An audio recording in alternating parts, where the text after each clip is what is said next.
ఏడుకొండల వారికి గోవింద గోవింద, ఏడుకొండల వారికి గోవింద గోవింద. తిరుపతి పట్టణ ప్రజలకి, అన్నదమ్ములకి, ఆడపడుచులకి, అక్క చెల్లెలకి, మేడల పైన, మిద్దెల పైన, దారి పొడవుతా ఖండ స్వాగతం పలికిన ప్రతి ఒక్కరికి, మీ అందరికీ నా హృదయపూర్వక నమస్కారాలు. జనసేన తరపు నుంచి కూటమి ప్రభు మనకి పార్టీలైన తెలుగుదేశం, జనసేన, భారతీయ జనతా పార్టీ అందరి నుంచి మీకు హృదయపూర్వక నమస్కారాలు. ఇక్కడే పెరిగిని స్టూడెంట్ రాజకీయాలు చేసి తిరుపతి గల్లీ గల్లీ తెలిసిన ఎస్వి యూనివర్సిటీలో అధ్యక్షుడిగా చేసి, స్టూడెంట్ విభాగానికి అధ్యక్షుడిగా చేసి, తెలుగుదేశం ప్రధాన కార్యదర్శిగా చేసి, అలిపిరిలో బాంబు పేలితే ఎగిసి 16 అడుగులు ఎత్తుపడితే కింద పడి లేచి దుమ్ము షట్టు దుమ్ము దులుపుకొని మరి దశాబ్దాల నుంచి రాజకీయం ఆంధ్రప్రదేశ్, ఉమ్మడి ఆంధ్రప్రదేశ్ స్టేట్ ఎప్పుడు ముందు నడిపిస్తున్న శ్రీ నారా చంద్రబాబు నాయుడు గారికి మనందరూ తరపున హృదయపూర్వక నమస్కారాలు. తెలుగుదేశం నాయకులకి, తెలుగుదేశం తిరుపతి పార్టీ నాయకులందరికీ, జిల్లా నాయకులందరికీ పేరు పేరున హృదయపూర్వక నమస్కారాలు. భారతీయ జనతా పార్టీ నాయకులకి, కార్యకర్తలకి, ప్రతి ఒక్కరికి హృదయపూర్వక నమస్కారాలు.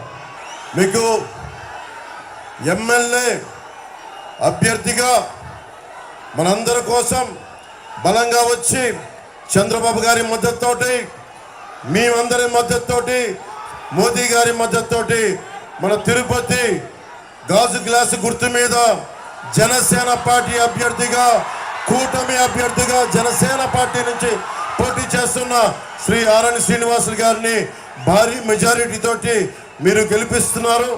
దానికి కృతజ్ఞతలు చెప్పుకోవడానికి వచ్చాను. అలాగే భారతీయ జనతా పార్టీ పార్లమెంట్ అభ్యర్థిగా డాక్టర్ వరప్రసాద్ రావు గారు, నేను వారిని రాజకీయాల్లోకి 2009లో నేను ఆహ్వానించాను. వారికి కమలం గుర్తు మీద మనస్ఫూర్తిగా మీరందరూ అభిమానంతో పెద్ద ఎత్తు మెజారిటీతో గెలిపించవలసిందిగా కోరుకుంటా ఉన్నాం. అలాగే చంద్రగిరి నియోజకవర్గం పులవర్తి నానిగారికి చంద్రగిరి నియోజకవర్గం నుంచి తెలుస్తా ఉంది మీ అఖండ ప్రేమ. ఎలా గెలిపించబోతున్నారో వారందరికీ నా హృదయపూర్వక మీరు ఆశీస్సులు అందజేయాలి, భారీ మెజారిటీతో గెలిపించాలని కోరుకుంటా ఉన్నాం. కరుణాకర్ రెడ్డి గారు ఉన్నారు ఇక్కడ.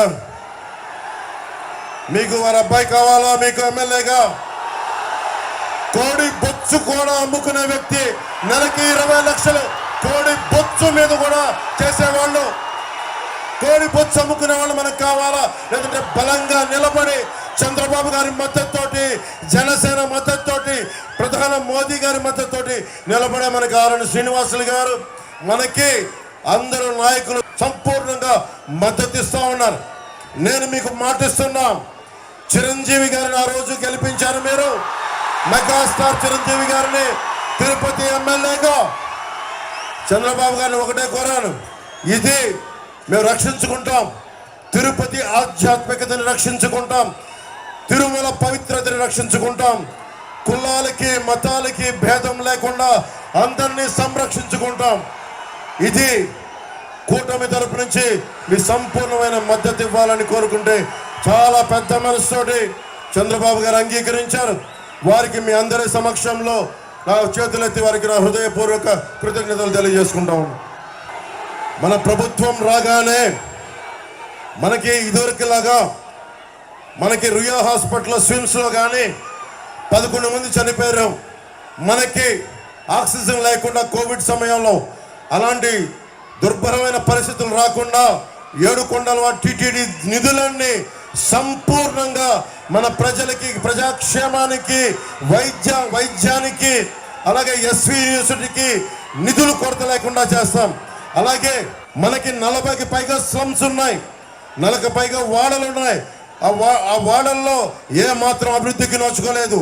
ఆరణి శ్రీనివాసులు గారి గెలుపుతోటి మనం ప్రతి వాడ అన్ని డ్రైనేజ్ ఫెసిలిటీస్ కానీ అన్ని మనం బాగు చేసుకునే బాధ్యత కూటమి ప్రభుత్వం తీసుకుంటుంది. అన్ని పరిశ్రమలు పారిపోయినాయి. రేణిగుంట ఎలక్ట్రానిక్ మ్యానుఫ్యాక్చరింగ్ క్లస్టర్లో రిలయన్స్ ఇండస్ట్రీస్ పారిపోయింది. మనకి టాటా గ్రూప్ చెందిన వోల్టాస్ కంపెనీ పారిపోయింది. అమర్ రాజా బ్యాటరీ ఇక్కడ మన తిరుపతికి ప్రతి ఒక్కరికి ఎంతో మందికి ఆశ్రయం ఇచ్చి జీవనోపాధి ఇచ్చిన అమర్ రాజా బ్యాటరీ ఇక్కడి నుంచి వెళ్ళిపోయింది. తిరిగి అమర్ రాజా బ్యాటరీని ఇక్కడికి తీసుకొచ్చి మళ్ళీ తిరిగి ఉపాధి కల్పించే బాధ్యత మనందరం కూటమి ప్రభుత్వం మనందరి తరఫున తీసుకున్నాం. మీరు ఓటేస్తే వైసీపీకి కరుణాకర్ రెడ్డికి కానీ వారి అబ్బాయికి కానీ ఓటేస్తే కొడుకు 10% ప్రతి దాంట్లో ఇల్లు కట్టాలంటే 10%, తండ్రికి 30%, 10-30 రేషియోలో పంచుకుంటా ఉన్నారు. ఎంతకాలం మీరు భయపడుతున్నారా కరుణాకర్ రెడ్డి గారికి? మీరు వారి కొడుకు భయపడుతున్నారా? వారి కొడుకు భయపడుతున్నారా? ఇంతేనా తిరుపతి దమ్ము? ఇంత తిరుపతి దమ్ముందా? మనకి ధైర్యం ఉందా? ఏం చేద్దాం? వైసీపీని మట్టిలో తొక్కేద్దాం, కాలం రాసేద్దాం. ఎంతకాలం భయపడతాం? రౌడీజంగా భయపడతామా? తిరుపతి 7 కొండల వాడిని పైన పెట్టుకొని రౌడీలకు భయపడతామా? ఆకు రౌడీలకి భయపడతామా మనం? రౌడీజంని చంద్రబాబు గారికి ఒకటి చెప్పాను, ఉక్కు పాతంతో ఆకు రౌడీలందరినీ తొక్కి అవతలేస్తాం. మనకి తాడేపల్లిగూడెం ఇలాంటి నియోజకవర్గాలను దీనికి స్ఫూర్తి తీసుకొని కరుణాకర్ రెడ్డి గారు వారి అబ్బాయి వైసీపీ నాయకులు చెవిరెడ్డి భాస్కర్ రెడ్డి గారు కానీ పెద్దిరెడ్డి గారు కానీ అందరూ ఎక్కడ పచ్చని చెట్టు కడిపడితే మొత్తం శేషాచలం అడవుల్లో ఎర్రచందనాన్ని సమూలంగా నరికేశారు. టీడీఆర్ బాండ్ల స్కాము 2000 కోట్ల రూపాయలు. ఎక్కడికి వెళ్ళిపోతుంది డబ్బు? ఉపాధి అవకాశాలు రావు, విద్యా అవకాశాలు సరిగ్గా ఉండవు, ఫీజు రీఎంబర్స్మెంట్ ఉండదు.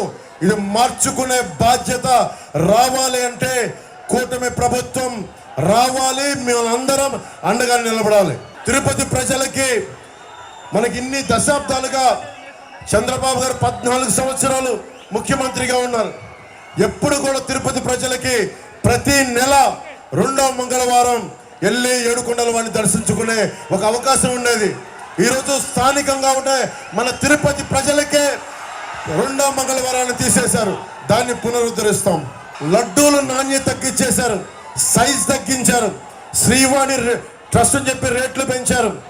ఎటు చూసినా అడ్డగోలుగా దోపిడి, లంచాలు, దళారీ వ్యవస్థ. ఒకటే గుర్తుపెట్టుకోవాలి, వైవి సుబ్బారెడ్డి గారు కానీ కరుణాకర్ రెడ్డి కానీ ఇది తిరుమల రిసార్ట్ కాదు, అది ఆధ్యాత్మిక కేంద్రం. ఏడుకొండల వాడు సాక్షాత్తు కలియుగ వెంకటేశ్వరుడు నివసించే ప్రాంతం. అది గొప్ప ఆధ్యాత్మిక నేల. ఆ నేలలో మీరు రిసార్ట్ లాగా చేశారు. తిరిగి దాని ఆధ్యాత్మికతని తిరిగి తీసుకొస్తాం. మనకి ఎంత దారుణం అయిపోయింది చెప్పా మీకు. ల్యాండ్ గ్రాబింగ్ యాక్ట్లో మన పట్టా పుస్తకాల మీద జగన్ ఫోటో, మన పిత్రార్జితం, మన స్వార్జితం మీద. కానీ చివరికి ఏ స్థాయికి వెళ్ళిపోయారు? టీటీడీ ఉద్యోగులకి స్వామివారు ఇళ్ల పట్టాలు ఇస్తే దాని మీద కూడా నవ్వుతూ ఉండే వైఎస్ జగన్ ఫోటో వేస్తూ ఉన్నారు. స్వామివారు అంబేద్కర్ గారి గౌరవం లేదు, పెద్దల గౌరవం లేదు.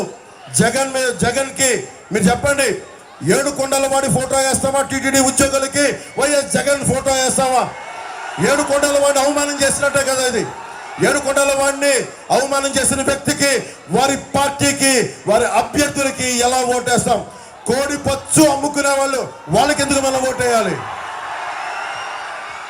తిరుపతిలోనే గోవిందరాజు స్వామి సత్రాలు ఇంకా 40-50 సత్రాలు బాగుండే సమయంలో కూడా 200 కోట్ల రూపాయల ముడుపుల కోసం మొత్తం కూల్చేసి కొత్త కట్టడానికి ప్రయత్నాలు చేశారు. అదే మనకు ఫీజు రీంబర్స్మెంట్లు కానీ అవకాశాలు ఏమి ఇవ్వాల. చిరంజీవి గారు వచ్చినప్పుడు దాదాపు 1000 మనకి 1600 ఇళ్ళు పైగా శాంక్షన్ చేశారు 2009లో. ఈ రోజుకి ఆ రేకు షెడ్లు తిరుమలలో ఉండే ఇళ్ళకి ఆయన పర్మనెంట్గా స్లాబ్ వేయాలని రాగానే ఎమ్మెల్యేగా చేస్తే ఈ రోజుకి అది 149 ఇళ్ళు మటుకే మనకి మన పైన ఇది వేశారు, స్లాబ్ వేశారు. రాగానే చిరంజీవి గారు ఏ ఆశయంతో చేశారో ఆ ఆశయాన్ని పూర్తి చేసి ఆ ఇళ్ళన్నిటికీ స్లాబ్ వేయిస్తాం. మీ డబ్బులు ముఖ్యంగా తిరుమల హుండీలో అడ్డగోలుగా దోపిడీలు జరిగినాయి. అడ్డగోలుగా స్వామివారు తిరుమల పవిత్రతని మన గతంలో వీళ్ళ నాయకులు కూడా చెప్పారు. 7 కొండల వాడికి 7 కొండలు దేనికి, 2 కొండలు చాలంటే మొత్తం ఏమైందో తెలుసు మీకు. ఎప్పుడు కూడా తిరుమల పవిత్రతని ఎవ్వరు అపవిత్రం చేద్దామనుకున్నా ఆయన నిజరూప దర్శనం గురువారం ఉంటుంది. కానీ ఇలాంటి పిచ్చి వేషాలు వేస్తే కలియుగ వెంకటేశ్వరుడు మట్టిలో కలిపేస్తాడు. అందరినీ గుర్తుపెట్టుకోండి. తిరుపతి వాసులందరికీ చెప్తున్నాను, ప్రతి ఇంజనీరింగ్ పనుల నుంచి 10 నుంచి 15% కమిషన్లు తీసుకుంటా ఉన్నారు. బెదిరించి మళ్ళీ వాళ్ళే మన దగ్గర వసూలు చేసి తిరుమలలో కానీ అన్ని వసూలు చేసి మళ్ళీ మన డబ్బులే మీ డబ్బులే మళ్ళీ మీకు ఓట్ల రూపంలో ఇస్తూ ఉన్నారు. అలాగే తిరుమల దేశం మొత్తం కశ్మీర్ నుంచి కన్యాకుమారి దాకా మొత్తం అందరూ వెంకటేశ్వరుడి ప్రేమతోటి హుండీలో కానుకలేస్తే ఆ హుండీలో వచ్చిన నిధులన్నింటినీ రకరకాల కాంట్రాక్టుల మీద ఎప్పుడు 10-15% దోపిడీ లేదు. దోపిడీ చేసి మళ్ళీ అవి మీకే ఇస్తా ఉన్నారు. తిరుపతి వాసులందరికీ ఒకటే చెప్తున్నాను, కరుణాకర్ రెడ్డి గారు కానీ వారి అబ్బాయి కానీ ఇచ్చే డబ్బులు మీరు తీసుకుంటే అది ఒకటే చెప్తా ఉన్నాను. తిరుపతి వాసులందరికీ చెప్తా ఉన్నాను, వైసీపీ వాళ్ళు ఇచ్చిన డబ్బులు అవి తిరిగి స్వామివారికి హుండీలో వేసేయండి. ఎందుకంటే అది స్వామివారి సొమ్ము, అది మంచిది కాదు మనకి. చాణక్యుడు చెప్తాడు, భగవంతుడి సొమ్ము మనం తీసుకుంటే తరాలు ఎగిరిపోతాయని. అందుకని చెప్తా ఉన్నాను, వైసీపీ నాయకులు ఇచ్చిన మీరు సాక్షాత్తు వెంకటేశ్వరుడి పాదాల కింద ఉన్నవారు, మీరు తిరుమల వెంకటేశ్వరుని సేవించుకునేవాళ్ళు. ఆ డబ్బులు దయచేసి ఇచ్చిన తీసుకొని వెంకటేశ్వరం టీటీడీ హుండీలో వేసేయండి. దాన్ని అక్రమంగా తీసుకొని మీ ఓట్లను కొనుగోలు చేయడానికి భూమా కరుణాకర్ రెడ్డి గారు వారి మనుషులందరూ చేస్తూ ఉన్నారు. వడ్డీ కాసులు వాడి సొమ్ముని అడ్డంగా దోచుకుంటున్న మనకి భూమన కరుణాకర్ రెడ్డి గారి డబ్బు భవిష్యత్తులో తెలుస్తుంది. ఎక్కువ కాలంలో లేదు. కూటమి ప్రభుత్వం వస్తుంది, ధర్మం గెలుస్తుంది, మనకి కూటమి ప్రభుత్వాన్ని సాధిస్తుంది. కూటమిదే పీఠం. మనం రాగానే దేవస్థానం నుంచి వచ్చే నిధుల్ని ఇక్కడ కాలేజీలకి, ఇక్కడ ఆసుపత్రులకి, ప్రజా సంక్షేమానికి పెడతాం. అన్ని చోట్ల మనం అఖండ విజయం సాధిస్తున్నాం. అన్ని సర్వేలు మొత్తం మనదే విజయం, కూటమిదే విజయం, మనదే ప్రభుత్వం. నేను అడుగుతున్నాను, ఒకటే మిమ్మల్ని కోరుకుంటా ఉన్నాం, మనకి ఎంపీ అభ్యర్థిగా 3 పార్టీలు ఉన్నాయి. ఇక్కడ మనకి ఎంపీ అభ్యర్థిగా వరప్రసాద్ గారు మనకి కమలం గుర్తు మీద జనతా పార్టీ, మనకి భారతీయ జనతా పార్టీ మీద పోటీ చేస్తున్నారు. చంద్రగిరి నుంచి తెలుగుదేశం పార్టీ సైకిల్ గుర్తు మీద పులవర్తి నాని గారు పోటీ చేస్తున్నారు. మన గాజు గ్లాస్ గుర్తు మీద ఆర్ఎన్ శ్రీనివాస్ గారు పోటీ చేస్తున్నారు. వేదిక పైన ఉన్న సిఆర్ రాజన్ గారికి, నరసింహ యాదవ్ గారికి, డాక్టర్ హరిప్రసాద్ గారికి, చంద్రప్ప గారికి, సుగుణమ్మ గారికి, కిరణ్ గారికి, అజయ్ కుమార్ గారికి, మోహన్ గారికి, చిట్టిబా భీమ్నేన్ గారికి, ఏం రత్నం గారికి, ఏ కృష్ణ గారికి, లక్ష్మీపతి గారికి, వినోద్ గౌడ గారికి, భారతీయ జనతా పార్టీ నాయకులు భానుప్రకాష్ రెడ్డి గారికి అందరికీ నా హృదయపూర్వక ధన్యవాదాలు తెలియజేసుకుంటూ, ఇప్పుడు తక్కువ సమయం ఉంది కాబట్టి మీ అందరినీ ఉద్దేశించి అన్ని చంద్రబాబు గారు చెప్తారు. వారి మాటలు విందాం, వారి సందేశం విందాం. ఏం తమ్ముళ్ళు హుషారుగా ఉన్నారా? వెంకటేశ్వర స్వామి పవిత్రత కాపాడడానికి హుషారుగా ఉన్నారా లేదా? ఏమమ్మా ఆడబిడ్డలు హుషారుగా ఉన్నారా? తిరుపతిలో దొంగలు పడ్డారు. ఆ దొంగల్ని ఎదుర్కోవాలంటే ప్రజలు సిద్ధంగా ఉండాలి. ఈ తిరుపతికి వస్తే నాకెప్పుడు గుర్తొస్తుంది, ఇక్కడే పుట్టాను, ఇక్కడే పెరిగాను, ఇక్కడే చదువుకున్నాను. నా రాజకీయాల ప్రారంభం వెంకటేశ్వర యూనివర్సిటీ నుంచి. మీ అందరి ఆశీస్సులతో రాష్ట్రంలో, దేశంలో ఒక గుర్తింపు తెచ్చుకునే నాయకుడిగా ఎదిగాను. ఇప్పుడే పవన్ కళ్యాణ్ గారు చెప్పారు. పవన్ కళ్యాణ్ గారు నెల్లూరులో ఎక్కువ రోజులు ఉన్నారు. నిన్న పోయినప్పుడు పాత రోజులు ఒకసారి గుర్తు చేసుకున్నారు. నేను అదే వారికి చెప్పాను, మీకు నెల్లూరు ఏ విధంగా పరిచయం, తిరుపతి గల్లీ గల్లీ నాకు పరిచయం. ఈ రోడ్లన్నీ తిరిగిన రోడ్లే. తమలో మీరు ఒక్కసారి నాది పునర్జన్మ 23 క్లేమోర్ మైన్స్ నా మీద బ్లాస్ట్ చేస్తే సాక్షాత్ వెంకటేశ్వర స్వామి నాకు పునర్జన్మనిచ్చాడు. అది మీ అందరి ఆశీస్సులతో సార్థకం చేసుకుంటానని మరొక్కసారి అందరికి విజ్ఞప్తి చేస్తున్నా. తిరుపతికి ఒక ప్రత్యేకత ఉంది. ఎన్టీ రామారావు గారు పోటీ చేసిన నియోజకవర్గం, చిరంజీవి గారు పోటీ చేసిన నియోజకవర్గం, నా సొంత నియోజకవర్గం. అంటే ఇక్కడే పెరిగాను. పవన్ కళ్యాణ్ గారు ఒక మాట అడిగారు, ఎట్టి పరిస్థితిలో తిరుపతి కావాలి అంటే నేను కాదనలేకపోయానని మీ అందరికీ విజ్ఞప్తి చేస్తున్నా. ఈరోజు పొత్తులో ధర్మంగా జనసేన అభ్యర్థి శ్రీనివాసులు గారు గుర్తు ఏంటి? గాజు గ్లాసు. సిద్ధమా తమ్ముళ్ళు? సిద్ధమా తమ్ముళ్ళు? సిద్ధమా తమ్ముళ్ళు? సిద్ధమా ఆడబిడ్డలు? గట్టిగా చెప్పండి, చెప్పండి. ఒకే విషయం చెప్తున్నాను మీకు. ఒక సామాజిక న్యాయానికి కట్టుబడినటువంటి ఈ కూటమి ఇక్కడ చూస్తే శ్రీనివాసులు గారిని పెట్టాం.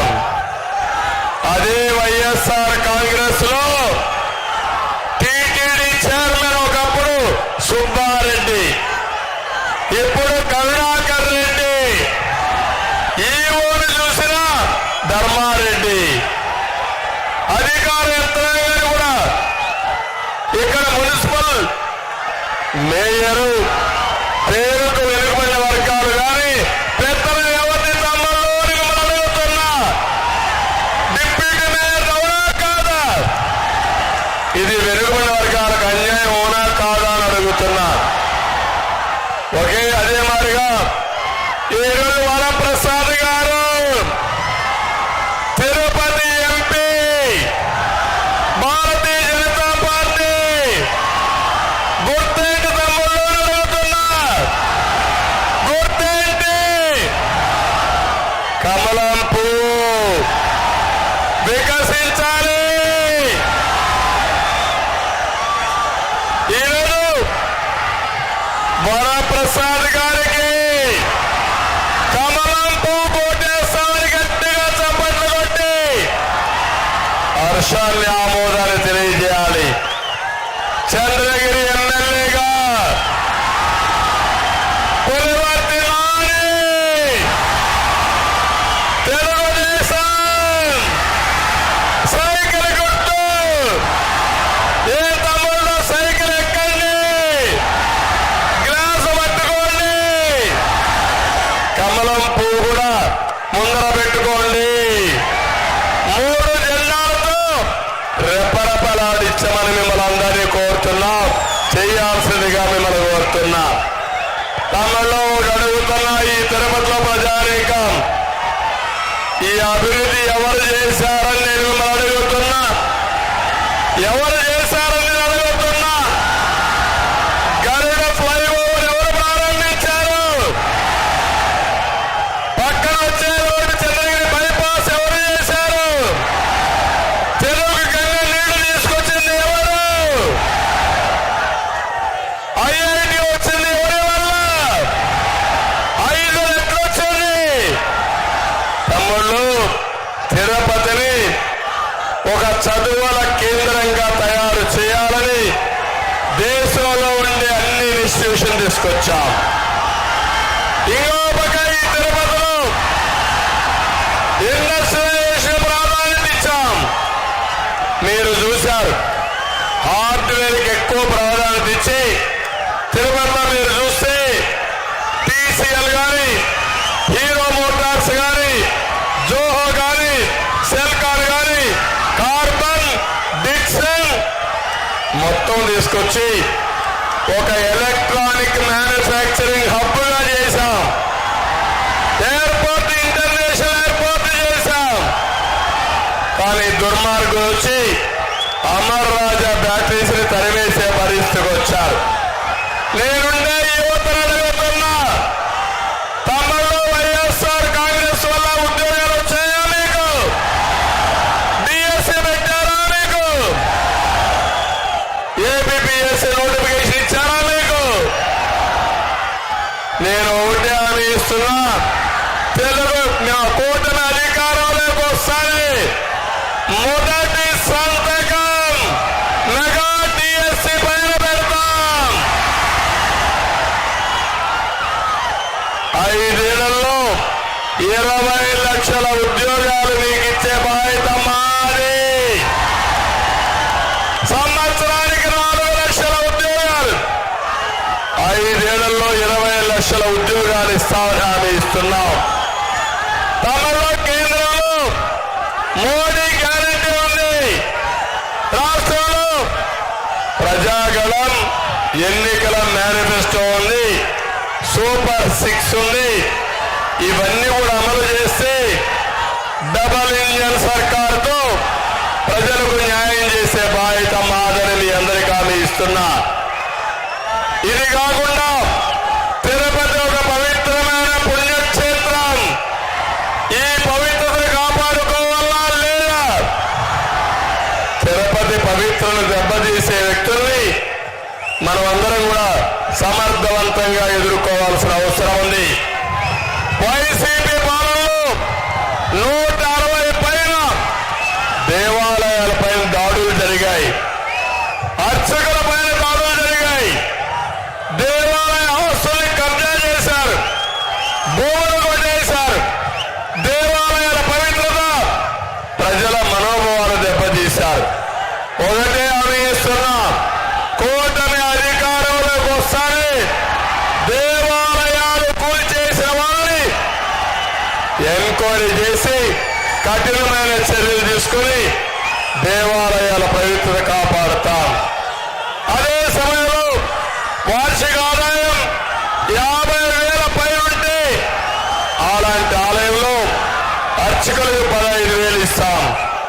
50,000 కంటే తక్కువ ఉంటే 5,000 నుంచి 10,000 ఇస్తాం. ఇది కాకుండా పురోహితులకి, వంట బ్రాహ్మణులకి కుల వృత్తిగా గుర్తిస్తాం. బ్రాహ్మణ కార్పొరేషన్ మళ్ళీ బలోపేతం చేస్తాం. బ్రాహ్మణ కోఆపరేటివ్ క్రెడిట్ సొసైటీని బలోపేతం చేస్తాం. నేను ఈరోజు తిరుపతిలో హామీ ఇస్తున్నా, వెంకటేశ్వర స్వామి సాక్షిగా మీ అందరికీ హామీ ఇస్తున్నా, తిరుమల తిరుపతి దేవస్థానం మొదలుకొని అన్ని దేవాలయాల్లో బ్రాహ్మిన్స్ ని ట్రస్ట్ బోర్డు మెంబర్గా వేసే బాధ్యత మాదని మీ అందరికీ హామీ ఇస్తున్నా. తమలో ఇక్కడ బీసీలు ఉన్నారు, మీకేమైనా న్యాయం జరిగిందా వైఎస్ఆర్ కాంగ్రెస్ హయాంలో? ఇప్పుడు హామీ ఇస్తున్నాం, 50 సంవత్సరాల్లోనే పింఛన్ ఇచ్చే బాధ్యత మాదని మీ అందరికీ హామీ ఇస్తున్నా. 1,50,000 కోట్లు ఖర్చు పెడతాం. వెనుకబడిన వర్గాలను ఆదుకుంటాం. ఇది కాకుండా పేదవాళ్ళందరికీ పింఛన్లు ఇస్తాం. 4,000 రూపాయలు నెలకు పింఛను. ఏప్రిల్ నుంచే ఇస్తాం, 1వ తారీఖున ఇస్తాం, ఇంటి దగ్గరనే ఇస్తామని మీకు హామీ ఇస్తున్నారు. తమ్ముళ్ళు, మన ఎన్నికల మేనిఫెస్టో కళకళలాడుతా ఉంది. జగన్ మేనిఫెస్టో ఎత్తిపోయింది.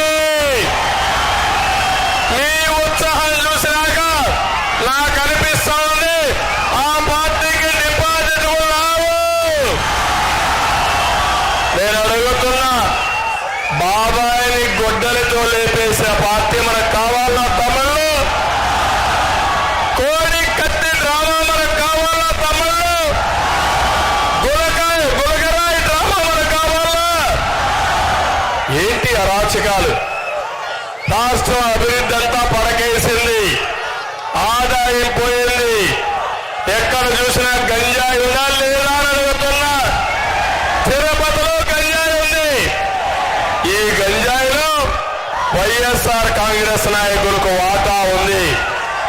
అందుకే సమయం తక్కువ ఉంది, సబ్జెక్ట్ చాలా ఎక్కువ ఉంది.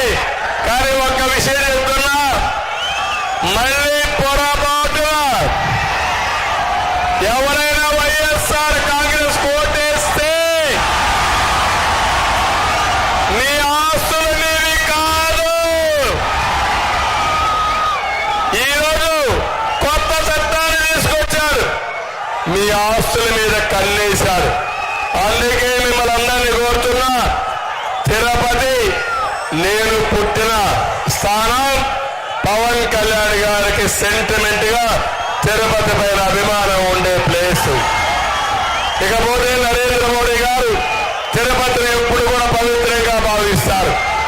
మేము ముగ్గురం కూడా ఒకటే హామీ ఇస్తున్నాం, తిరుపతిని ఒక పవిత్రమైన కేంద్రంగా నిలిపే బాధ్యత మాది. అందుకే మళ్ళీ అడుగుతున్నా, 3 పార్టీల కార్యకర్తలకు విజ్ఞప్తి చేస్తున్నాను. తిరుపతి ఎంపీగా వరప్రసాద్ని, కమలం గుర్తు పైన తిరుపతి ఎమ్మెల్యేగా శ్రీనివాస్ గారిని, చంద్రగిరి ఎమ్మెల్యేగా పులివర్తి నానిని సైకిల్ గుర్తుకి ముగ్గురికి ఓటేసి గెలిపించమని మిమ్మల్ని కోరుకుంటూ